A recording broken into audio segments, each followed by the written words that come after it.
Radio Air et la Mutualité Française Gironde vous proposent un programme d'information et de sensibilisation, le MAG Info Santé. Aujourd'hui, le sommeil avec le docteur Cugy. Est-ce que le rêve est quelque chose dans le sommeil essentiel au niveau du cerveau? Le rêve est associé au sommeil paradoxal plus fréquemment. Et ce qu'on sait, c'est que les privations de sommeil ont des conséquences. Donc je réponds positivement à votre question. Les privations de sommeil, notamment, ont un impact sur la mémoire et sur la récupération physique. Par exemple, quand on fait des privations de sommeil lent profond, le sommeil profond, eh bien, on va avoir une difficulté à récupérer physiquement. Et ça se traduira, par exemple, par une augmentation de la perception de la douleur. Une maladie qui s'appelle la fibromyalgie peut être déclenchée par des privations de sommeil lent profond. Quand on a des apprentissages à faire, si on a des privations de sommeil paradoxales, ces apprentissages se feront moins bien.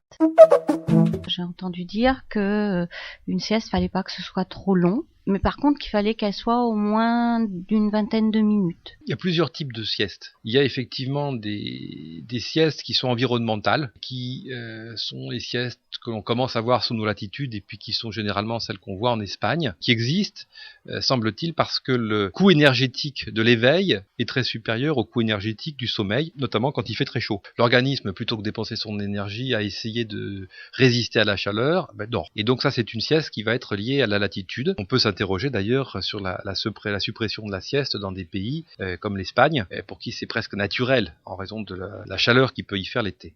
Ensuite, il y a des siestes qui pourraient être des siestes stratégiques. C'est-à-dire, on se dit, voilà, j'accumule la fatigue durant la journée, donc je vais essayer de la récupérer tant que se peut pendant la période d'éveil, de façon à rester le plus performant possible jusqu'au soir. Et pas me retrouver usé à 5 heures de l'après-midi ou 4 heures et puis être capable de travailler et avoir vraiment envie de m'en aller. Et effectivement, la sieste stratégique est connue, elle est pratiquée par les politiques qui se déplacent tout le temps, on les voit tout le temps, ils sont frais et dispo n'importe quelle heure. Et cette sieste-là est une sieste d'une brève durée qui est de l'ordre de 15 à 20 minutes. Alors pourquoi de courte durée ? Parce que si elle durait un petit peu plus longtemps, le sommeil aurait le temps de s'approfondir. Et si le sommeil s'approfondit, la remontée en éveil, c'est-à-dire que si on vous réveille quand vous êtes en sommeil profond, mais des fois vous n'êtes pas bien. On est vaseux. Donc une sieste d'1h30, ça peut être correct, un cycle complet. Par contre, une sieste de plus de 20 minutes, c'est-à-dire que c'est le temps nécessaire pour qu'on commence à rentrer en sommeil lent, ça va pas. C'est pour ça que beaucoup préconisent cette sieste rapide de 20 minutes. On préconise cette sieste aussi pour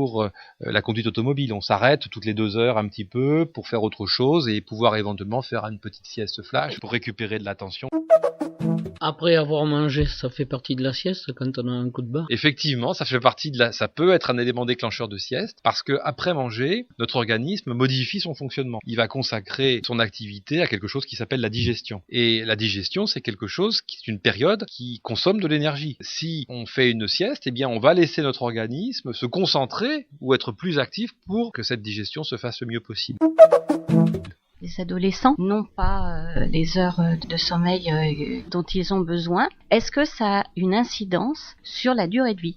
Aujourd'hui, ce que l'on sait, c'est que la privation chronique de sommeil a un impact sur un certain nombre de fonctions vitales. Je ne sais pas si c'est prouvé encore, mais que ça soit un facteur d'obésité.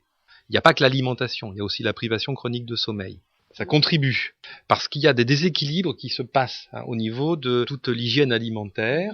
On va avoir à la fois, si vous voulez, pour répondre à votre question, des modifications des comportements alimentaires liées à l'absorption de sucre rapide, ce qu'on appelle toutes les barres, les machins, etc. Mais aussi des modifications des rythmes qui vont avoir un impact sur ce qu'on appelle l'aspect neuro-endocrinien. Toute la régulation des neurohormones qui participent à la bonne économie de notre organisme. Les grosses surcharges pondérales et l'épidémie d'obésité sont considérées comme des éléments qui participent à la réduction de l'espérance de vie. Ce qu'on sait aujourd'hui, c'est qu'en privation chronique de sommeil, on va augmenter le risque d'accidentologie. Donc vous voyez, finalement, pour répondre à la question, on peut y répondre avec différentes approches.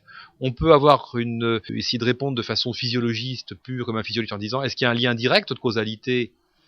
Aujourd'hui, il est difficile de l'affirmer. Est-ce qu'il y a des liens indirects ? Oui, on peut le démontrer, notamment sur le plan, par exemple, du métabolisme, mais aussi, par exemple, par l'accident. Ce que l'on sait, c'est que pour les accidents de la vie courante, ça fait à peu près 20 000 morts par an, la privation chronique de sommeil multiplie par 2,5 le risque d'accident de la vie courante. Le MAG Info Santé vous a été présenté par RNCO et la Mutualité Française Gironde, moyens techniques RNCO, prise de son, montage et réalisation, William Duval.